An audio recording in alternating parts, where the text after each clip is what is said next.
Well, we just spoke to Maya Forstatter from Sex Matters about the row between J.K. Rowling and the trans journalist India Willoughby.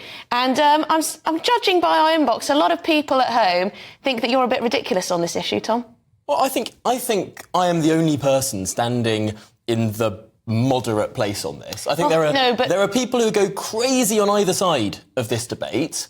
And I think being unnecessarily rude to trans people, calling them he if they want to be called she, is rude and wrong. But I also think talking about throwing people into the back of a van is ridiculous and wrong. But previously, you've argued something that I would call quite radical, arguing that, if you're a transgender woman and you happen to be petite, then you can play in all sports. I've just been quoting what the guidelines are for lots of major sports. And those guidelines are shifting quite a lot, aren't they? Well, no, there are lots of different rules. So one of the rules, for example, with swimming that was celebrated by people on the sort of gender-critical side of this debate are that people who go through male puberty can't swim in female teams.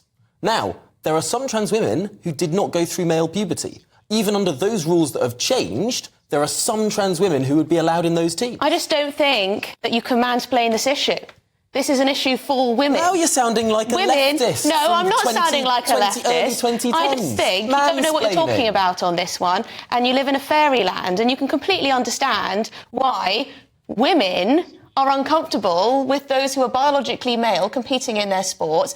And also with this row between J.K. Rowling and India Willoughby, it absolutely should not be against the law. And I'm sure it won't be. I'm sure J.K. Rowling will not be found guilty. Should never be against the law to misgender someone. I mean, that's absolutely absurd. What a moment of glorious